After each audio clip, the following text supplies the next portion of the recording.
Welcome to another episode of Inside the Headset with Palestine High School head football coach Kyle Ralph.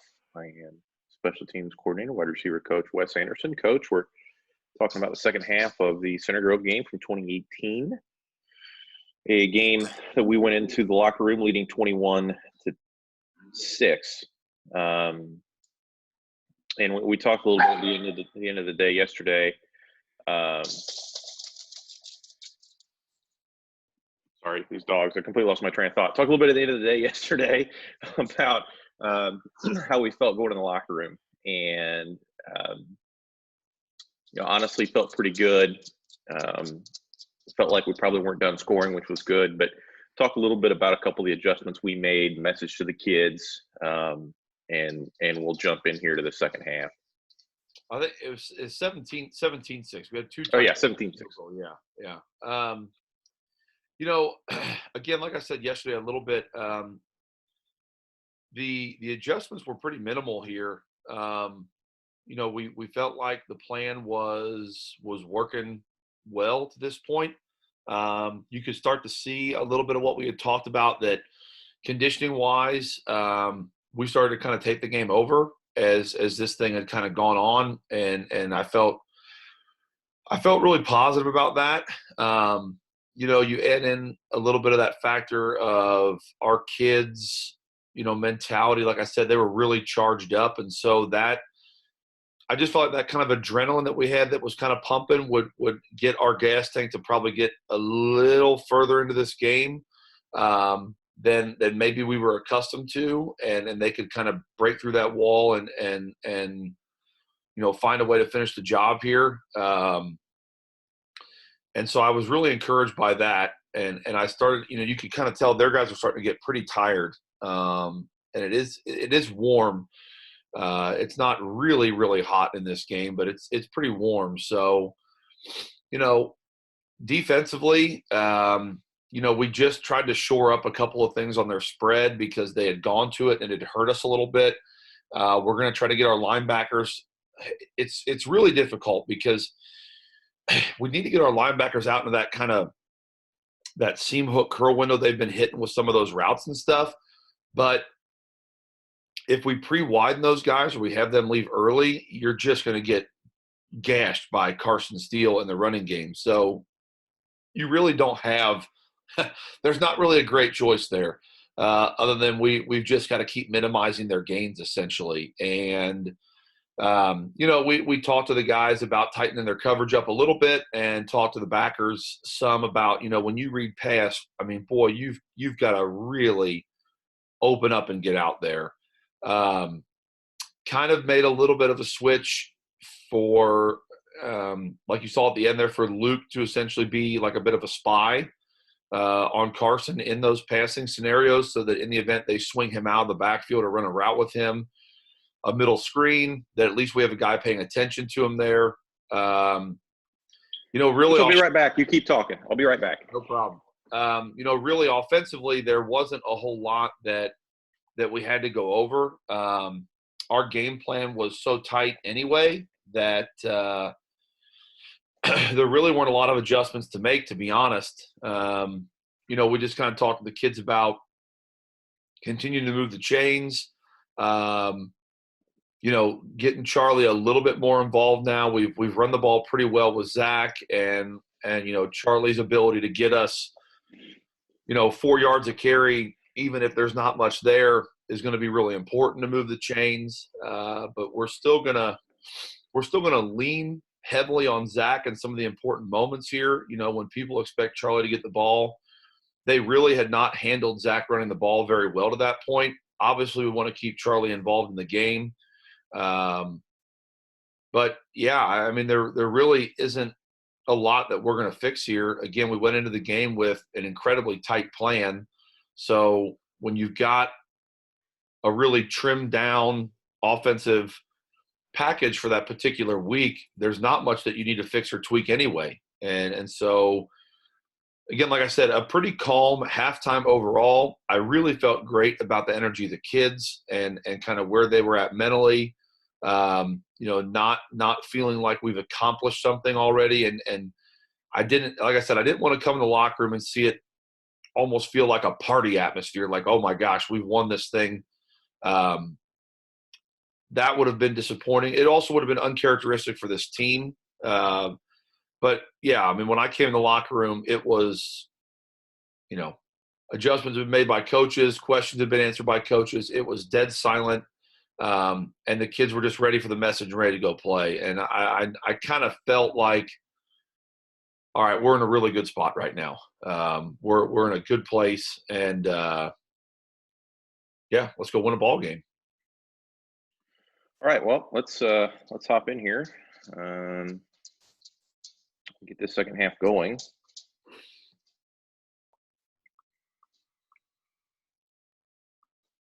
This is one that I show in my clinic tape as kind of a what not to do on our kickoff team, because we really get outflanked here.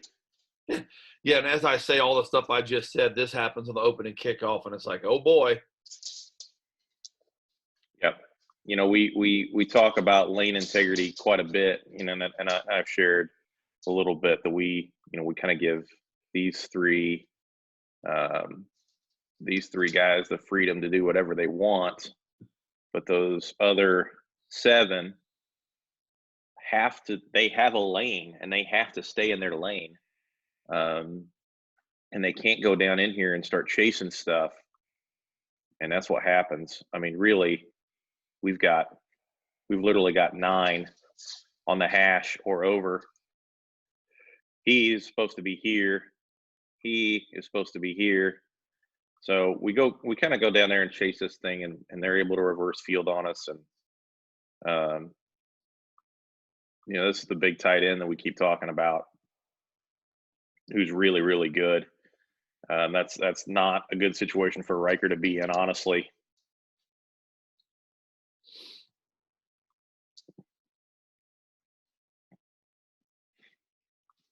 So not a great start. No, and then you've given them the ball. You've given them the ball on our side of the field, which against this. Here's the great part. Like I know I've talked about this on a couple of films before, but if you go back to that play, like, we just give up a 50-yard kickoff return, and that can be demoralizing. And then here's what we do the very next play. They come back with kind of one of their kind of counter plays, and Brody and Maxon both just, absolutely beautifully form tackle this kid and essentially just breathe life right back into us here. I mean, that's an absolutely textbook play by Brody on this. And some teams, they come out and like, oh my God, here we go. Now here comes Center Grove, 50-yard kickoff return, our side of the field. Our guys respond back with a play like this. It's just, man, they just play hard no matter what happens. It's just a spectacular play.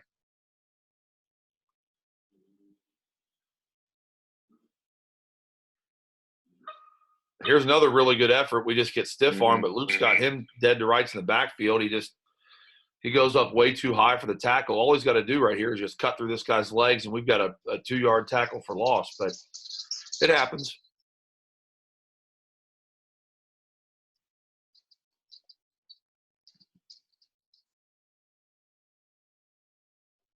Again, it's third and short here, and we're doing a great job. I mean, we're not just getting ripped for yards. I mean, we hit him in front of the chains, and he ends up falling forward. I mean, again, it's hard to stop that kid for 2 yards, but again, we're playing solid football here. This is what hurts. I mean, he's so hard to stop from this spread when they can get people out of the box and away from you. Just get their big lineman on you. Yeah, I mean, he is so dangerous. Good tackle, though, by Luke one-on-one. This is the big play by Max on that formation you were talking about earlier. So, this is kind of one of those tendency things that we had studied, and essentially we don't even consider the fact that fullback is standing back there. We are going straight for the tailback on this play, and it was an auto check that we had put in. So you can see our coverage above roll over, and Maxim becomes an immediate blitzer. It ends up being a really nice play for us here.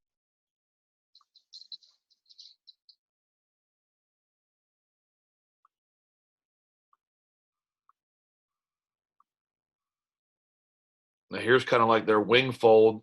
It's a nice play. Brody does a nice job again. Yeah. The hard part about this as well is, in the short period of time that you have in a week is training your guys' eye discipline to not look in the backfield, because all the stuff that goes on in a wing tee, if you're looking at running backs and you're like on this play, Carson's going to pull your whole team away from where the ball's going. So you can't just focus on him because, he's the best player they've got, or, we got to stop him. If you do that, well, on a play like this, you completely lose the ball. Mm-hmm. So you've got to have tremendous gap and assignment integrity and not get undisciplined with your eyes and chase the football around all over the place, which, again, is hard. That's not easy to do because most of the time it's play your gap, find the ball. Well, this can't be that. There's a lot that goes into playing against the wing tee, where that play your gap aspect of coaching is going to last a lot longer than against a normal spread type offense.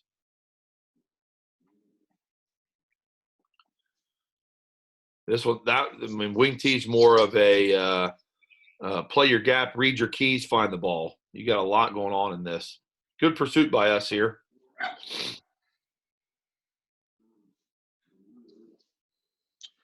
Yeah, that's a really good team pursuit play right there. We are really on it here.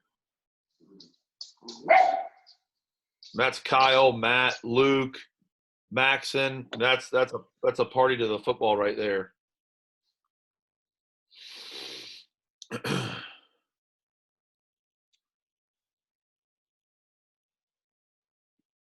This is their boot. They get a penalty. I think this is the one they get a penalty on. It puts them back. That's maybe the one that Matt makes the tackle to, though, or it's some of both. Yeah, there's your penalty right there. Yeah.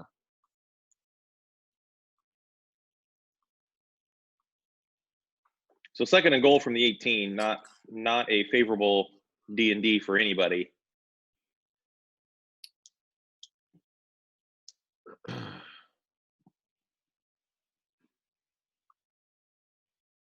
That is a great play in the middle by Austin Keel on that last one there. Nose guard feeling the pressure of that buck sweep and then coming off of it.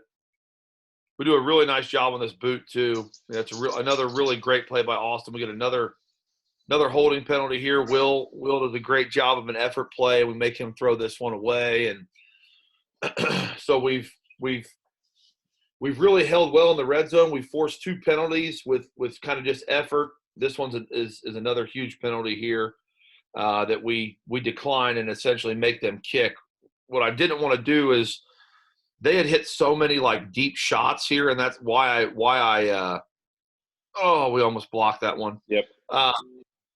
Why I declined that one is they had hit a lot of deep shots, and they had a bunch of those kind of taller receivers, and I really just did, or that big tight end gets it over the middle. It was so much better at this stage right now as a coach to just say, you know what, make them kick the field goal. They've got a chance to miss it instead of something crazy and lucky happening on 3rd and long where we lose that big tight end down the middle of the field again, or they out jump us for one.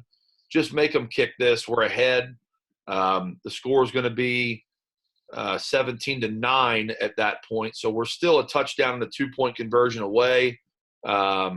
So to me, it was better and more worth it to just make them kick that with a chance of missing it than allow them to go 3rd and long and probably put a jump ball up that we could potentially lose. So that's why I did that.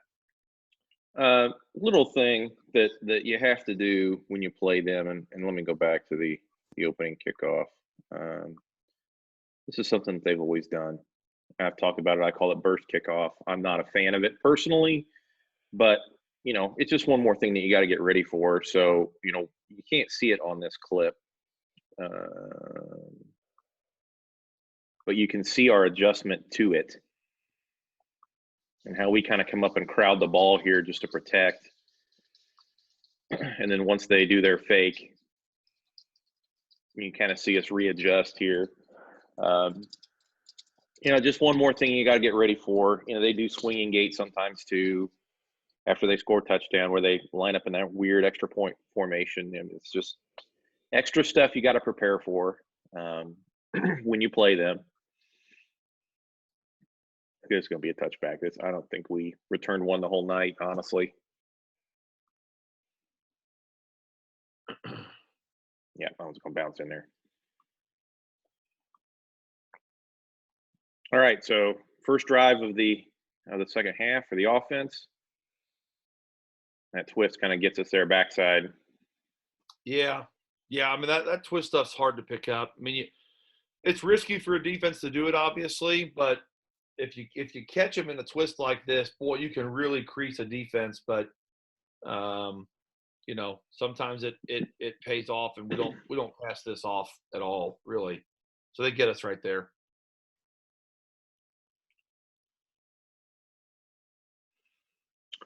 The boundary Come pitch. back to our little two-side under route over there. We've hit this a couple times in this game. Kind of drive that corner off and then snap Eric the Z comes right underneath him here. Just nice little pitch and catch.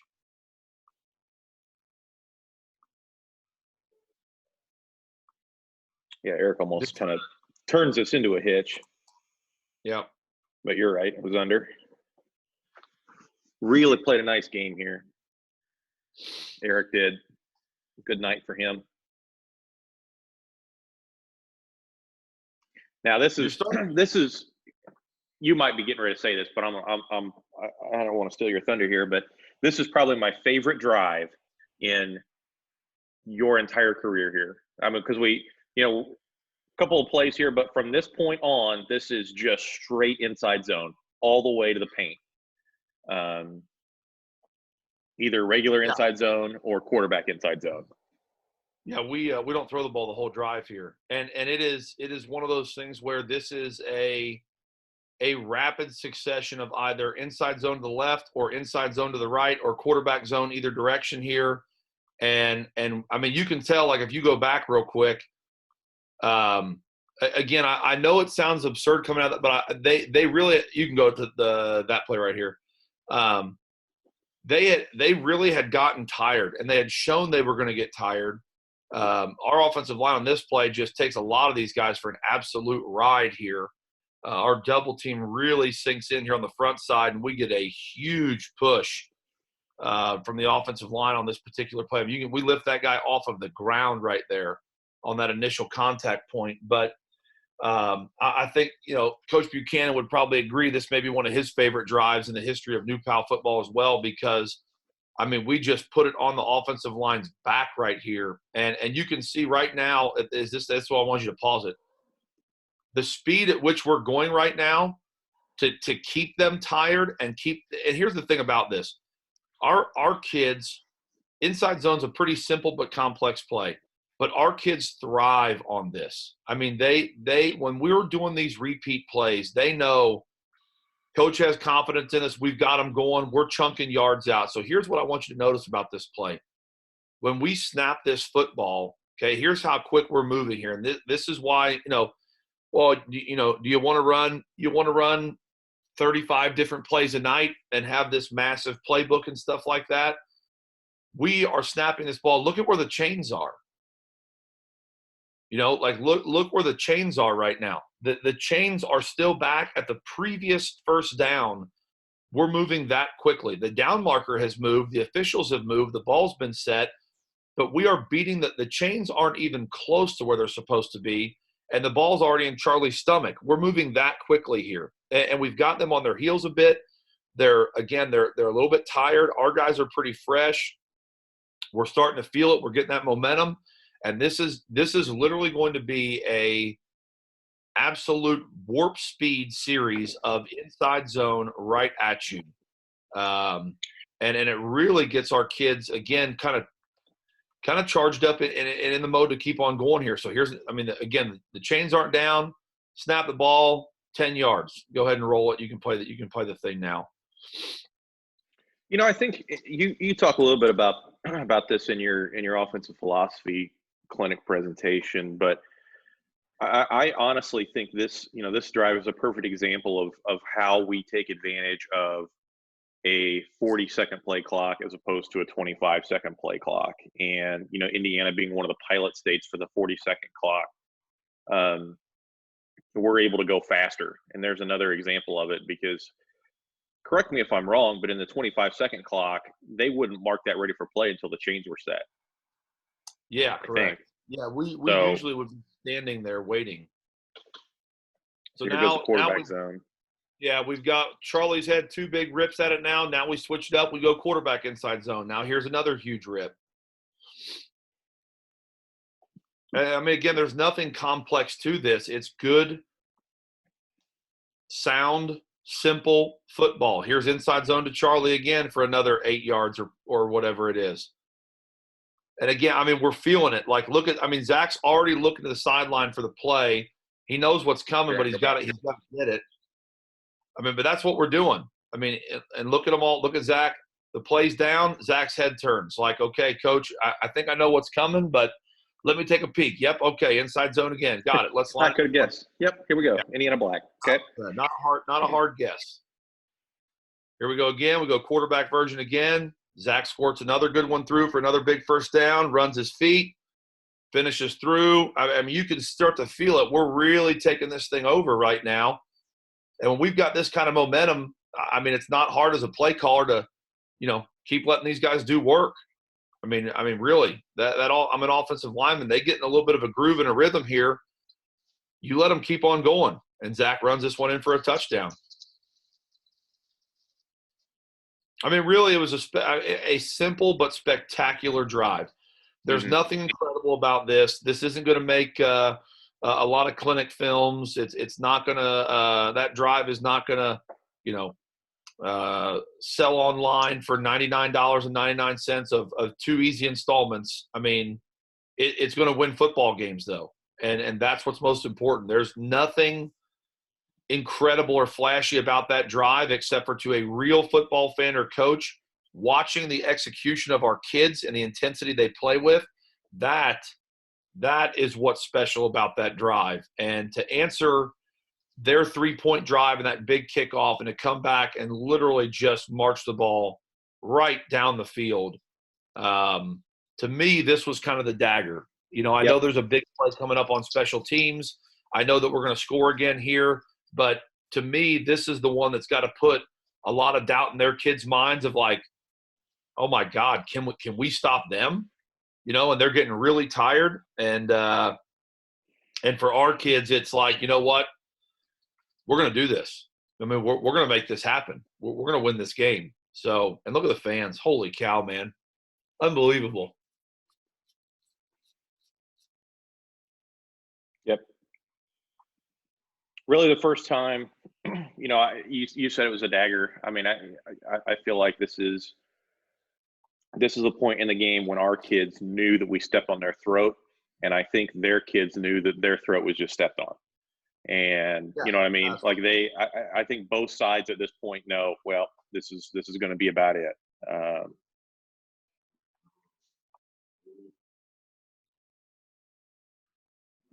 You kind of see some of the troubles that we have here on PAT in this game. And that really only gets worse throughout the season, which is why we make that change in week 8 of this year to move our wings back.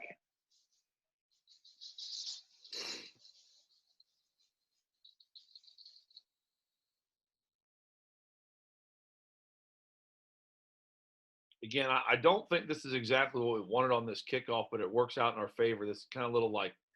I think it is. I thought we told him to kick it short because we were struggling so much, if my memory serves, was that I didn't want Ogega to catch it. This one might have been a little short, though. I thought. Well, I'm saying this one might have been really short. Oh, I see. We tackle them though. Yep. I mean, we got nice pursuits of the ball here.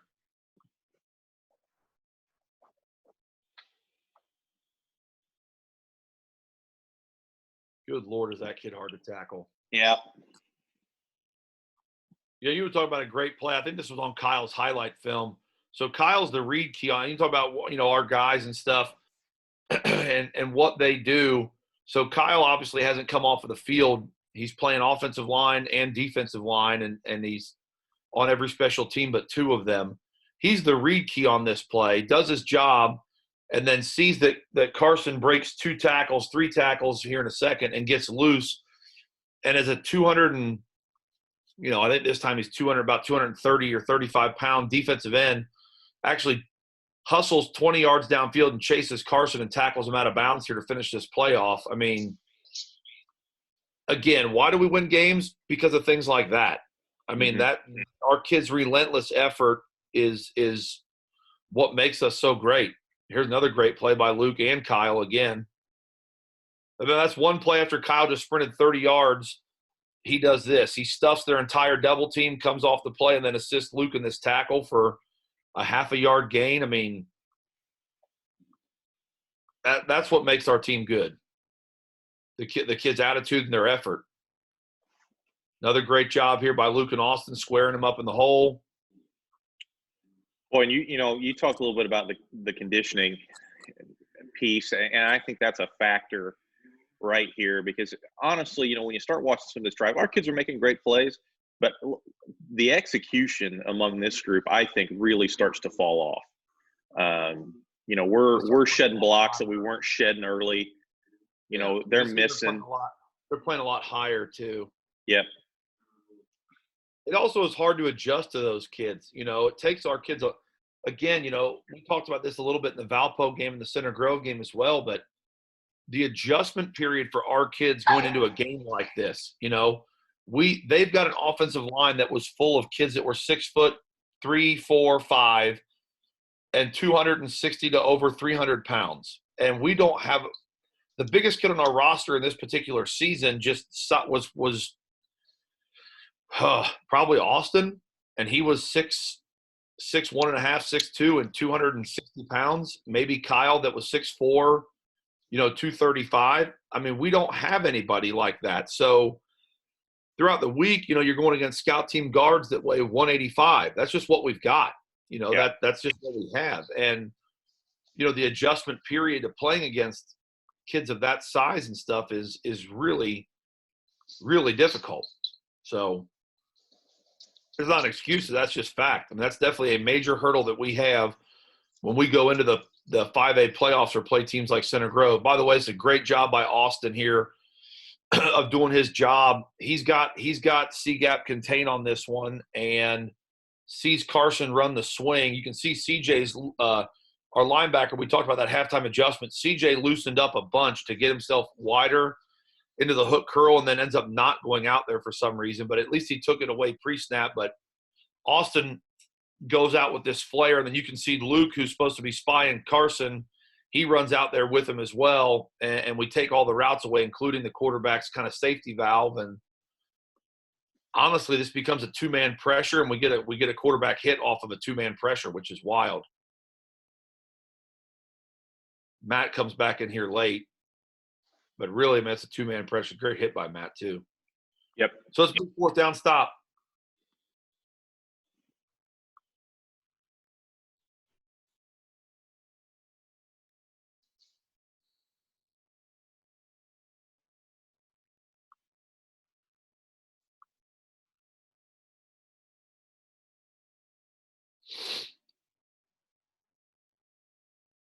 Nice catch by Matt here. Yep. Good little pitch and catch again. Just our. I know we've talked earlier. We called this is kind of what a lot of people would recognize as a Y stick concept here, and just a nice, easy single man read. We've talked a little bit about his recruiting and stuff, and he wears 79 for us now, and he plays left tackle, but he really is a really, really good tight end and a guy that you really can flex out here and run some routes with. He's honestly probably the best blocking tight end that we've had in my time here as well, which is why he wears 79 now, because he's such a good blocker. But he doesn't have a ton of tight end tape before we moved him, but he really is a really, really good tight end. Good route runner, good hands. the hands were a little bit questionable when he was really young. He's a rotational player for us as a freshman, and kind of over the summer as a sophomore, some of the had some hands issues, but actually really has developed into a really good catcher of the football. So this play is going to be important here because I'm going to come back to this one later. But, boy, we've got this one. We just missed 2 blocks at the point of attack on some miscommunication. But we have really got this one. If we want it, we just don't do a good job here. And I even asked these guys – I asked the 2 tight ends, said, guys, what we communicate on here? And they said, honestly, we forgot to. And I'm like, okay, well, that can't happen. So we'll shore it up here in a second. But we had something really good on that play that ended up being not a whole lot because we missed some blocks.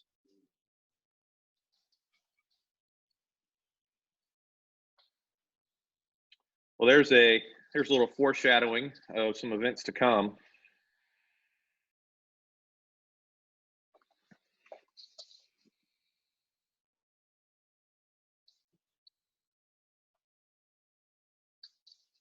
Some of their guys told me, because they fumble this one, they fumble another one later, and we get it back. And there was one in the first half that he kind of bobbled as well, but held on to. Their guys told me that they play in such big stadiums in the MIC that the light standards, the towers are higher, and that they were having issues losing the ball above the lights. I mean, I don't know if that's right, wrong, and different. Who knows? But really uncharacteristic to see them struggle in this part of the game as much as they did. That's really uncharacteristic for them.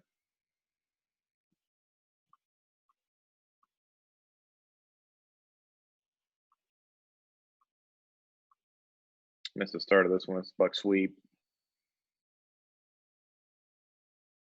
Great real good job of turning that back inside. Yeah, it's a really good job by us again here on defense. I mean, Austin's playing a great game right now, and linebacker pursuit's good. The field from Brody's good. I mean, we're playing this really. I mean, if you can get buck sweep to turn all the way back over there, it ought to be a dead play. That's a really nice job.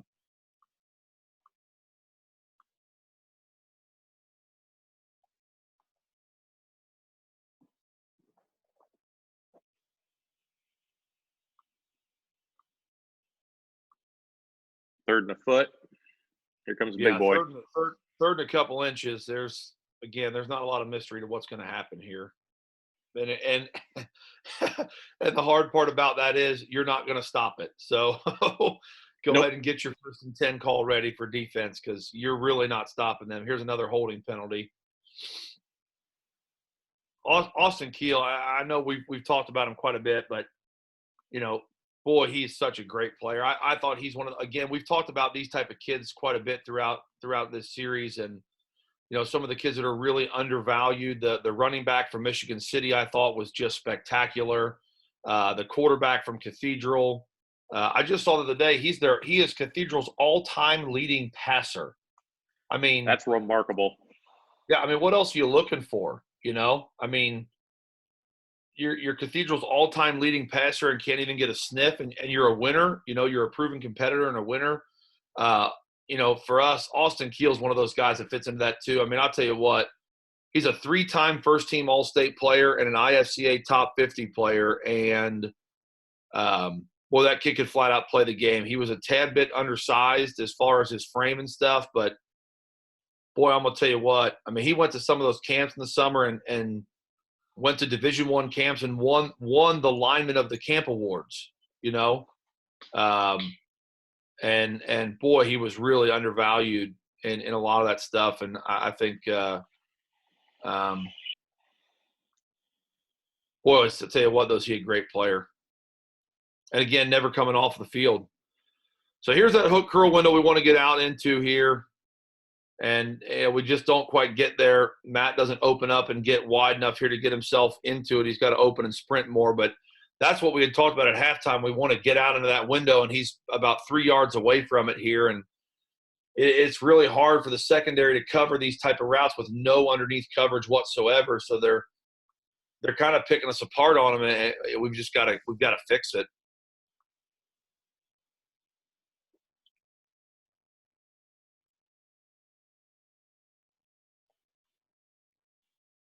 Well, that inside zone stuff out of spread is really going right now for them.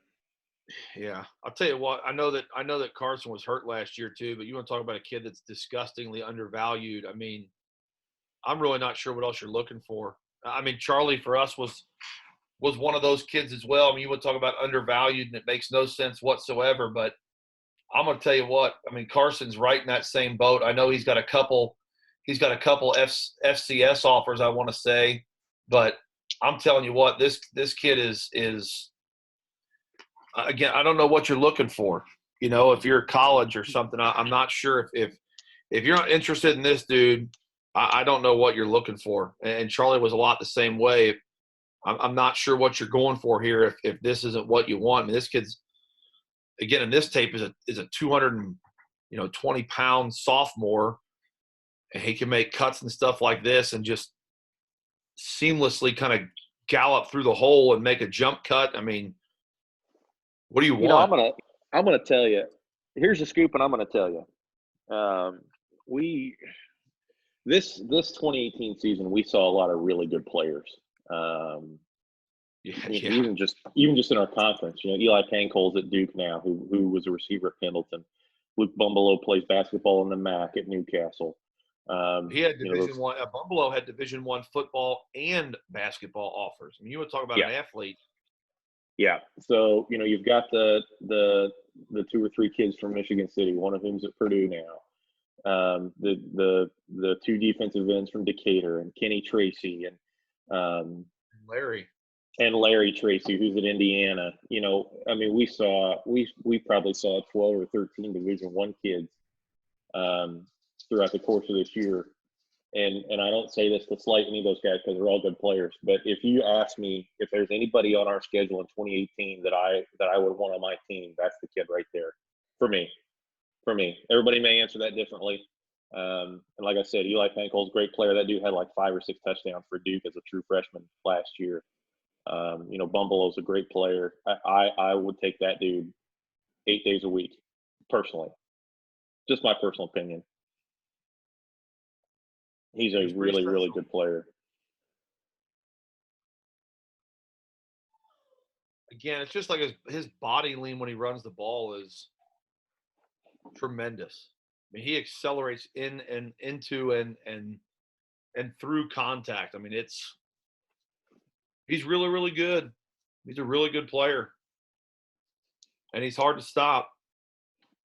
And I'll tell you what, too, they feed him the ball. Again, it's very similar to Charlie. I mean, his value comes in his later carries because he's beating you up so bad that by the time he gets into his 20th carry or whatever it is, you're just so tired of having to tackle him. And that's where a lot of Charlie's value comes from too, is he just keeps on coming. He just keeps on coming at you, and it's like, oh my God, how many times am I going to have to deal with this?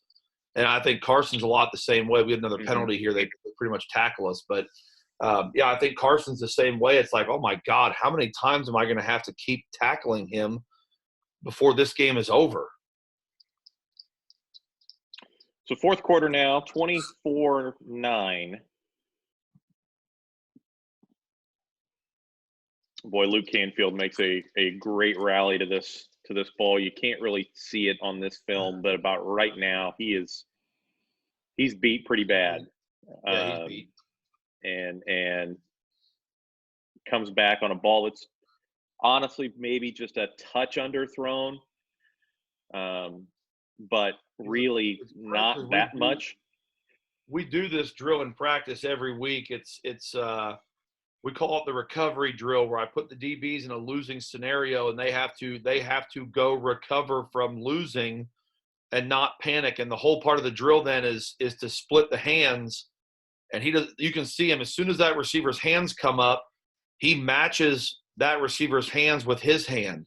So right there, you can literally see him take his hand and put it between that kid's hands, so this kid can't catch the ball. Again, it's just, you love watching stuff like this.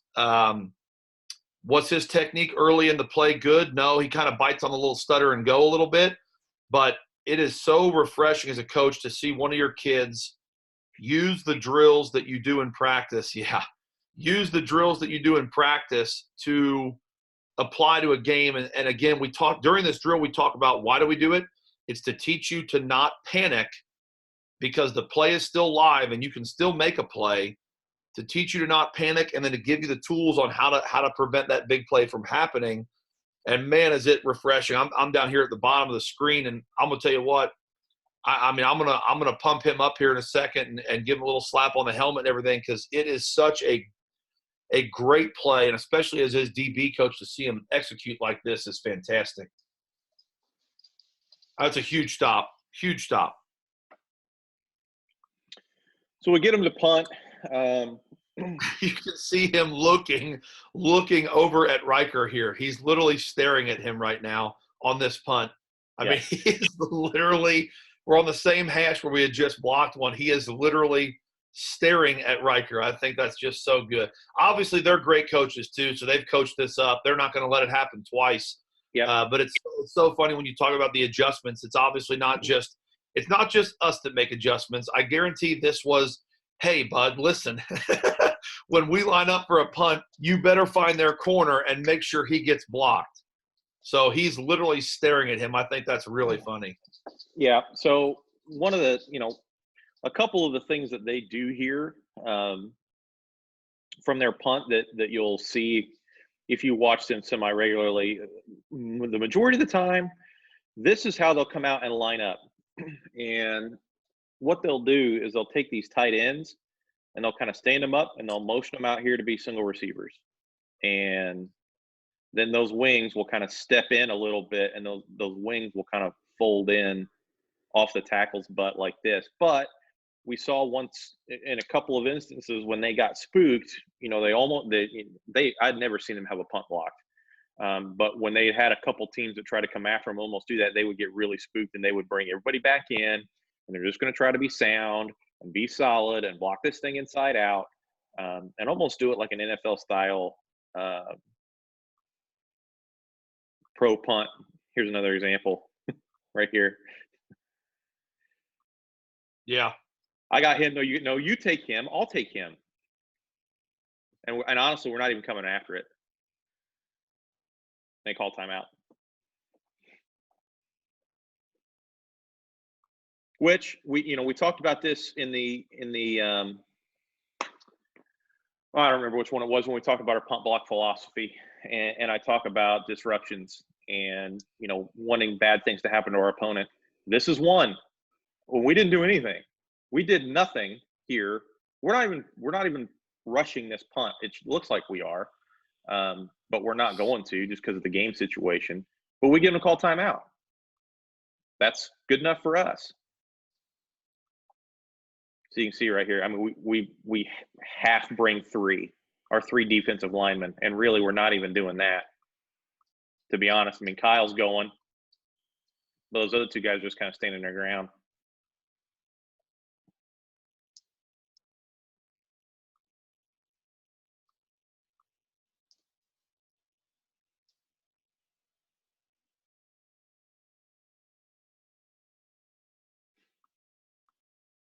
Another good hard run here by Charlie. Yeah, I mean, kind of gets with a little. Nothing flashy about any of this here, especially now that we're in the fourth quarter. We've got ourselves a nice, comfortable lead. I think we're,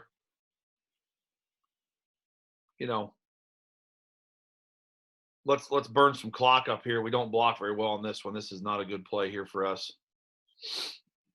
Yeah, and this is one of those situations where we're trying to run the clock. They know we're trying to run the clock. They're going to bring everything they got. So if you pause it, you can tell from where we were a second ago, where we were snapping the ball.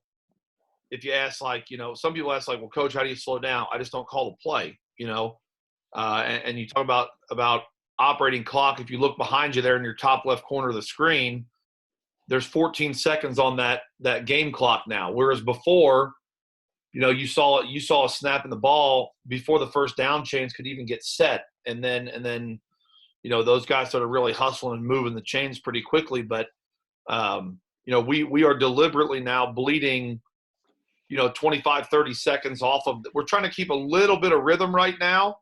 But, I mean, we're deliberately bleeding 25, 30 seconds off the clock. And, boy, we're a block away from this being another huge play here. Again, I came back to this one, and we're going to do it again one more time here in a little bit. But twice now on our quarterback lead zone, we've been a block away from a big play. So this is it right here. Eric just gets an absolute rocket off.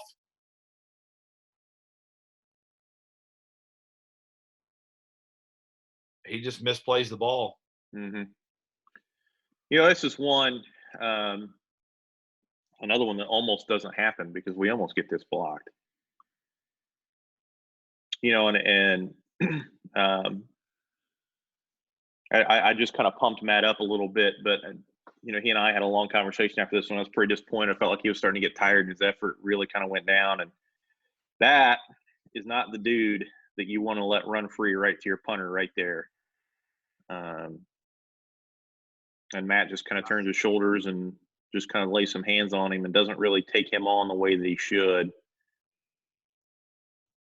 Almost.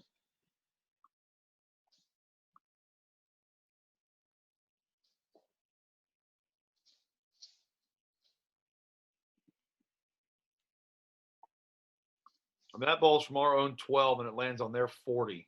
Yep. Yeah, I mean, that's 40. So this is, this now is obviously one of those things where you can't squander this opportunity. You really need some points here, and at that point, the game is pretty much over. If you can essentially finish this off and get even 3 out of this is going to be huge, and we're going to do better than that.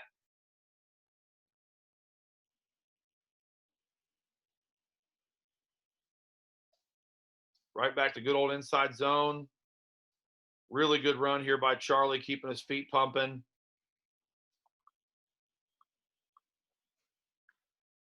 You can see us slowing down. Zach's waiting. Again, there's no hurry here.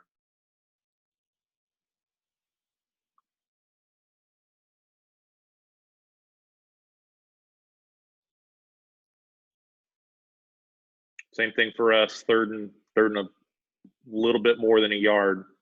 Yeah, I would have loved to pick this one up and not have to sit here on 4th and short and sweat it. But we go 4th and inches, and we bring all the big guys in and go to our double tight package, and Zach slams this one up in there.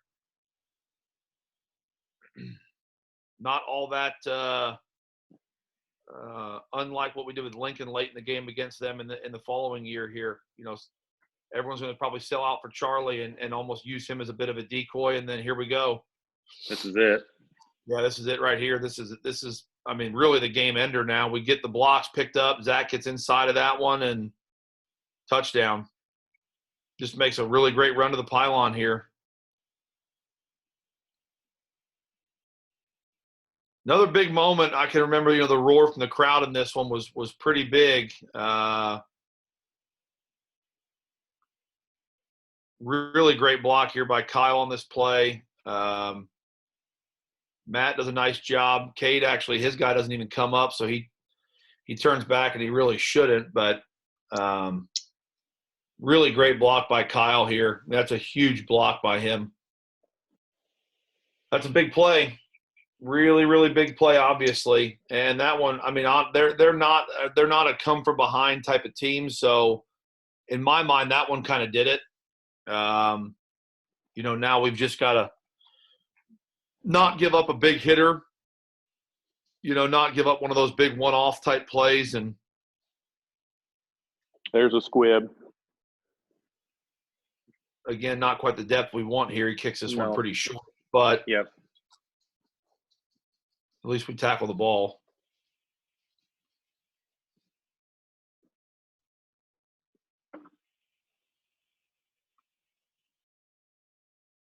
Well, first down buck sweep here. This is going to be their final drive here. They do this, and then we knee it out. I think this is it. Yeah. It was a little bit interesting because they chose to run the ball quite a bit here. I guess feeling like, I mean, anytime you put the ball in that kid's belly, there's a chance it's going to the house. So, he may be their best overall home run threat, which I understand that.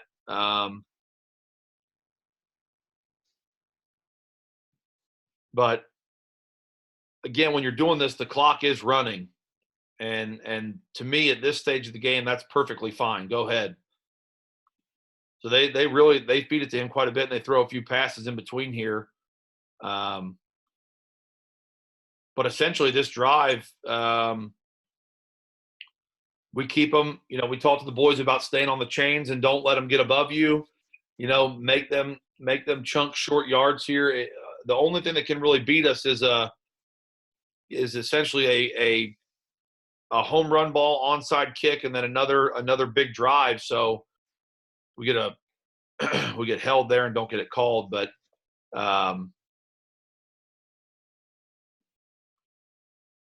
yeah, their quarterback pulls. Yeah, we had pretty much coached our kids on don't worry about it. So that's on us as coaches. But they really just kind of run the clock out for us here. We keep them behind the chains and make them keep running plays, and quite frankly, right now that's good enough. I mean, that's all we're going for. Undercut them here and make them go third down again and run another play. Man, that's Brody. Brody makes this tackle from right there.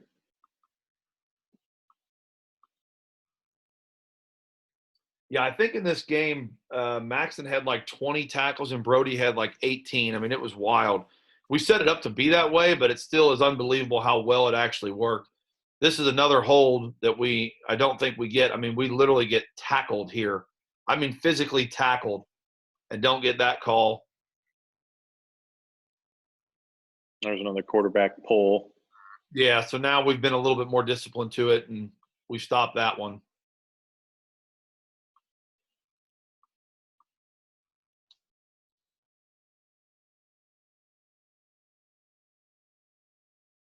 Great coverage by our guys on the top side here.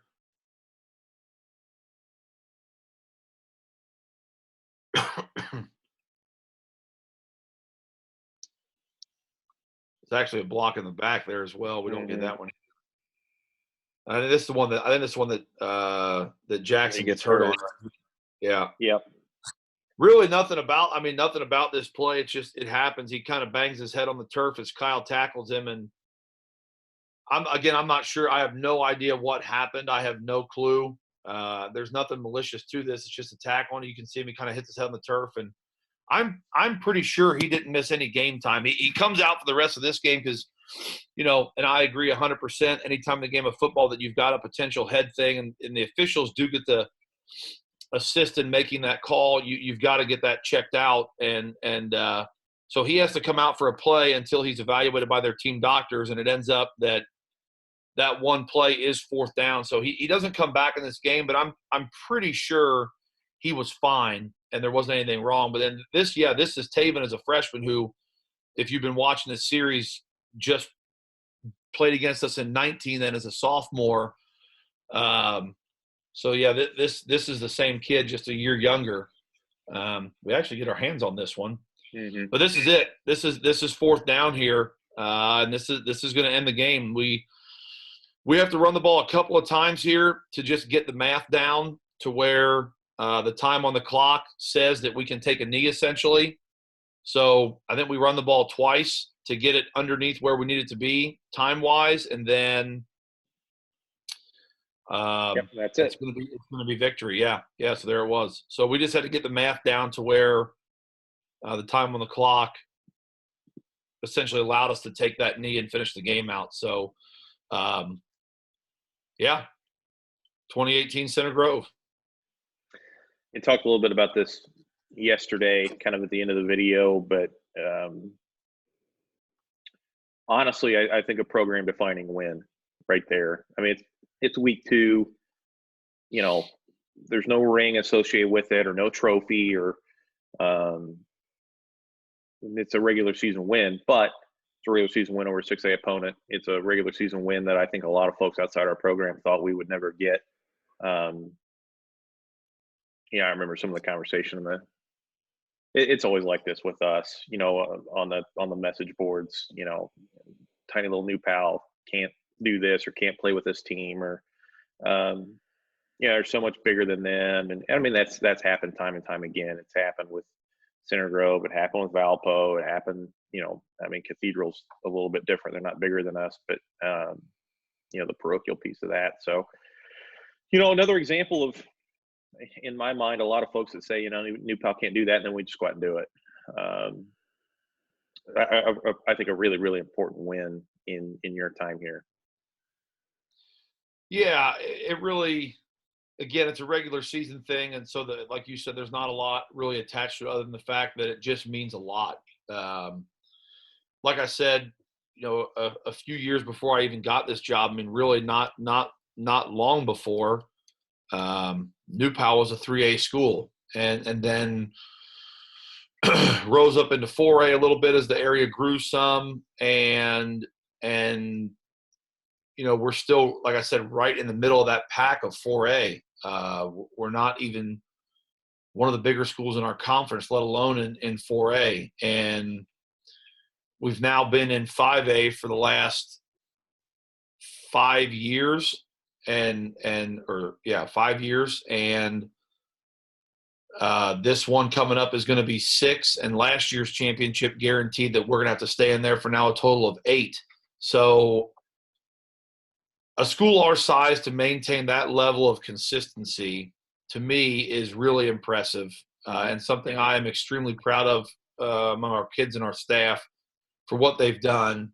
Schools, and here's why a lot of people doubt what we can do, because the reality of the situation is most public schools in general, even bigger ones, are going to have up and down years of talent. You can't recruit kids and bring kids into your building. You get what shows up on your doorstep. And mid-size to small public schools, you're talking 4A down to 1A, you are going to ride the wave. And I kind of call it the roller coaster, but you're going to ride the roller coaster on about an every year to 2 basis. And you see a lot of those schools that have a year or 2 of success, and then it will kind of dip off, and then they'll come back up, and then they'll drop again. And that goes with the caliber of player, the character of your kids, the buy-in of particular groups. That goes into the behavior and the attitude of the parents of those particular groups. To have the level of consistency that we have had kind of riding that roller coaster, to be honest, and people think, oh, they just got so many. I mean, we went 10-1 the year before what you just watched. We went 10-1 and lost to Zionsville, and we had 7 seniors, 5 of which actually played. Seven. None of which went on to go play college football except for Levi, who was the long snapper. And we had Zionsville, who's a one cycle away from being a 6A school. We had them beat and then lost on a last-second field goal, and really had no reason to even be in that game. I mean, we should have lost that game by 6-7 touchdowns. We had no reason to be in that game other than that our kids just play hard and they're tough, and we coach them well. But in a year like this one was, coming off of that tough loss to Zionsville, you're starting fresh. You still got a pretty young team, and people look at us and say, "No way." Like it was amazing because some people felt like, "Oh man, what a disappointment they've been. They've gone 2 years without a sectional championship." It's like, my God, we got knocked out by the state runner-up in 16. In 16.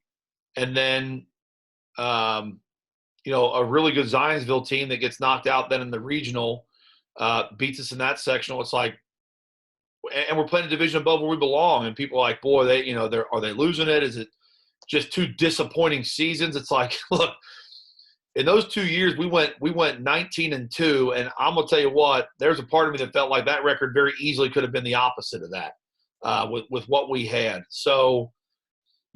For a lot of people that say it just can't be done, there's no way a school that size should compete with, Center Grove, who is a state powerhouse, and in most seasons is going to be one of the best teams in the Midwest. Can't be done, shouldn't be done. No one can stop Carson Steele. And we didn't stop him, but we did well. We held him to low yards per carry and all that stuff. you know, it was just such a great win for our kids. And to me, it just springboarded us into the rest of this season here. This is a great team that's going to be a state champion here in 13 weeks. At this time, you obviously don't know that, but this was the game where we set a new standard for how we're going to play over the course of this season and what the expectation level was for our kids.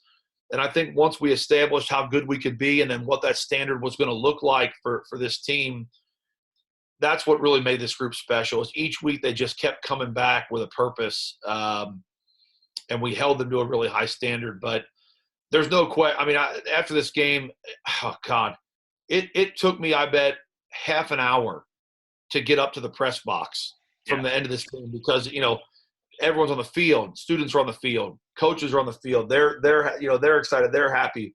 Players' parents are on the field talking to the player, then they're congratulating me, and then fans are there, and then fans are at the gate, and then fans are lined up in a big tunnel, and then I'm trying to get through the bleachers, and no one wants to leave, so I'm congratulating through the bleachers and then up the bleacher. I mean, it was one of those really special nights where, again, like, people didn't even want to – they realized how great this was and how important this was to a little community like ours to beat a big community like that one that's so well respected for their football tradition, for us to put ourselves potentially up on that pedestal of Indiana's great programs. Nobody wanted to go anywhere. I mean, they tailgated in the parking lot after the game instead of going out to, like, your local bar. They just stayed in the parking lot. It was crazy. So just a great night. And again, one of even now, 2 years down the road, still one of my prouder moments as a coach of our kids and our staff for what we accomplished. And again, we've been a good program. It isn't like we came out of nowhere at this stage of the game, but to say, hey, these guys belong. They've proven that they can get this done. And then more importantly, to do it again the next year at their place when a lot of people then obviously jump on the bandwagon of, oh, well, that was a fluke or oh, that, they were a state championship team and maybe 2019 is a different team. It's a different year. And that one year was a fluke. They caught Center Grove off guard. They didn't prepare for them. And it's like, look, Coach Moore prepares for every game, and to constantly hear the excuses and then to go back and do it a second time the year after, I think makes this one even better, makes the first one even better because it really validates the fact that we have a good program and we've got good players and our kids work their butts off. So, just all around a really memorable and spectacular win for us against a really, truthfully, one of the most respected programs. When I got the job here, Center Grove was one of the names I knew coming over here. You know who they are and you know what they're about. Just a really incredible win. Well, let's get ready Monday for another trip back. 14 Columbus East, right? Is that what we said? That's the we've had a lot of requests for that one. That's the semi-state game in 2014, correct? Yeah, number one versus number two. Yeah, so looking forward to that. I was not on the staff, but I was at that game. So kind of be interested, for me as an outsider at that game, I think that'll kind of be an interesting perspective for me as well. Were you warm? No, because I wasn't either. No, and I'm gonna tell you, I was not appropriately dressed for the conditions either. I think I was in jeans and like a light jacket. Like I was not even remotely prepared for how cold I thought it was going to be. I didn't warm up until that ball went through the post, and then I went numb, so I didn't feel anything. Yeah, that's the only time I was warm the whole night. It's the first time I'd ever been to a New Pal game. Because I was coaching on the other side of town then, and had never. I rolled in about 6:58, which was also a mistake. Yeah, that would have been a big mistake. Yeah. Yeah. So I had to park over at New Pal Elementary, and I brought 2 or 3 of my players with me, and we stood in the last row of the student section because that was the only place there was to have a seat. So that was a unique experience in and of itself. To be a at that time 31-year-old standing in the back of a high school student section. Um, so yeah, I look forward to that on Monday. It'll be a fun game to talk about, and a couple of really good teams there between you guys, us. We've had some really good battles with Bob Gaddis and Columbus East over the years, so that'll be a good one. Yeah. All right, Coach. Yep. Well, enjoy your weekend, and we'll see you Monday morning for Columbus East in 2014. Sounds good.